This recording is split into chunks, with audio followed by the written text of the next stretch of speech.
Després de l'estiu, el programa de la Federació Catalana de Motociclisme torna amb força. La proposta d'aquesta setmana es centra plenament en l'off-road. Visitarem el circuit de Bellpuig, acompanyant el Campionat de Catalunya de motocross. I després viurem un apassionant final de Mundial de trial al complex de Parc Motor Castellolí.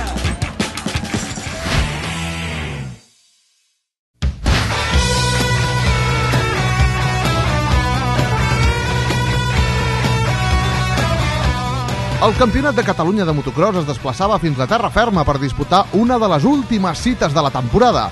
El motocross de Bellpuig va oferir un espectacle del més alt nivell, deixant algunes categories vistes per sentència, però també ajustant la classificació en algunes classes que ens assegura un final de temporada d'infant.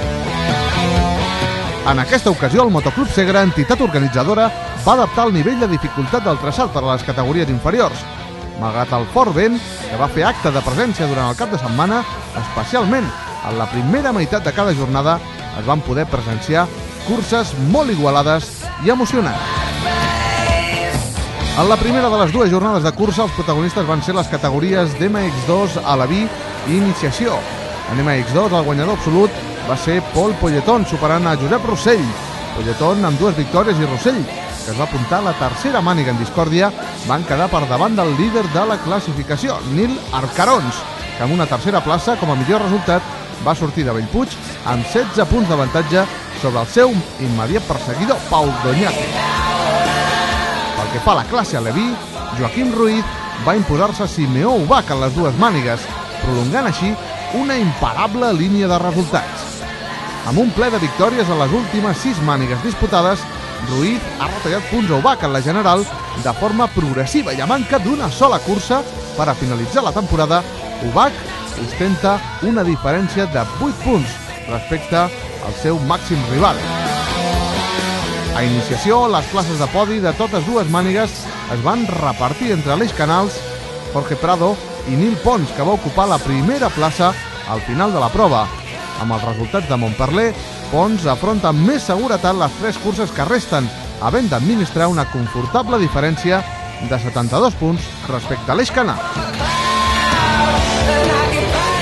Diumenge, en la segona jornada, es van disputar les mànigues d'MX1, MX100 i MX3. Roger Ballús, líder d'MX1 i virtual campió, no va tenir un gran cap de setmana, malgrat situar-se tercer en la classificació final.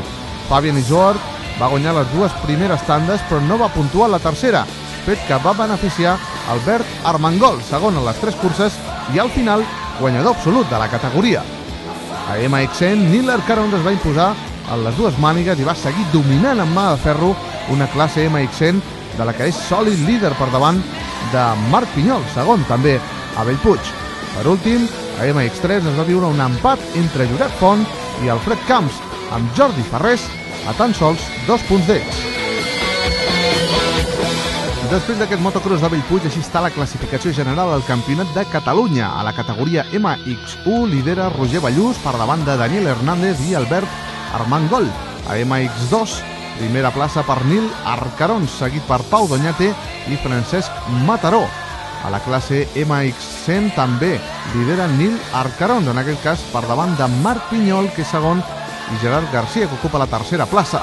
A la classe Alaví, primera posició per Simeó Ubach, segon Joaquim Ruiz i tercer Àngel Perales. I a la categoria Iniciació lidera Nil Pons per davant d'Aleix Canals i Bernat Cortés.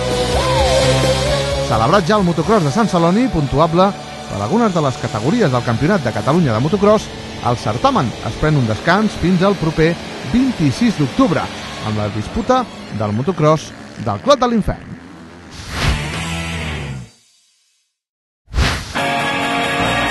Les instal·lacions de Parc Motor Castellolí, molt properes a Igualada, rebien la seva primera competició internacional, acollint la darrera prova del Campionat del Món de Trial en Obert, una cita en la que hi havia totes les opcions per celebrar èxits dels pilots catalans de l'especialitat. El centre neuràlgic de la cursa es va situar al paddock del futur circuit de velocitat i el recorregut de zones es va dissenyar a l'interior del mateix complex. A la primera jornada es va disputar la prova femenina. Laia Sanz, amb una actuació excel·lent, recuperava la corona mundial que havia deixat escapar la temporada passada a mans de l'alemanya Iris Kramer. La jove de 22 anys no va donar cap opció a les seves rivals i va rematar el seu triomf final a la Copa del Món després d'haver vençut a la cursa inaugural celebrada a Luxemburg.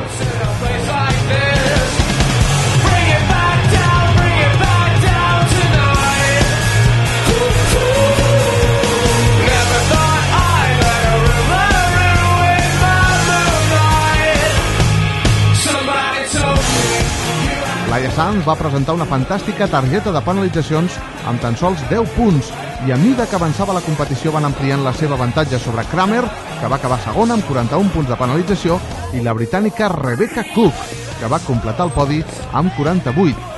Amb aquest títol, Sanz continua engreixant un palmarès més que brillant, sumant 8 títols mundials que la converteixen en el pilot de trial amb més campionats del món. A més, la pilot de l'equip Repsol Montesa Honda arrodoneix una gran campanya en la que també ha revalidat el campionat d'Europa.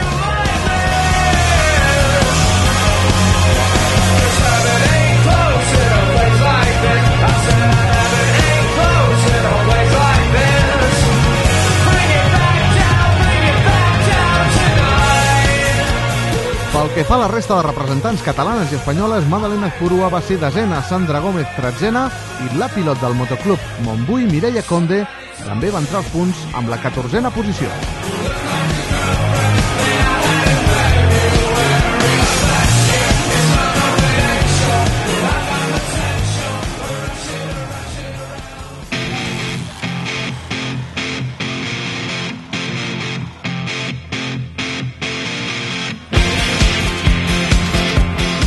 L'èxit pel motociclisme català el rematava Toni Bou en una apassionant segona jornada en la que es decidia el títol en la categoria masculina del Campionat del Món. El pilot de Piera havia assolit una important avantatge després dels resultats de l'anterior Gran Premi disputat a Portugal, però havia de rematar la feina a casa, a Castellolí.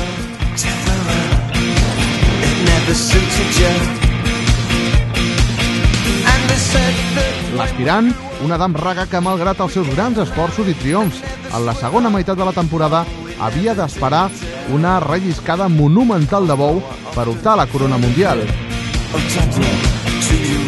Però Toni Bou, amb una confiança desbordant, va signar una primera volta magistral amb només 3 penalitzacions sobre el recorregut de 15 zones, que pràcticament li donaven el títol de manera virtual.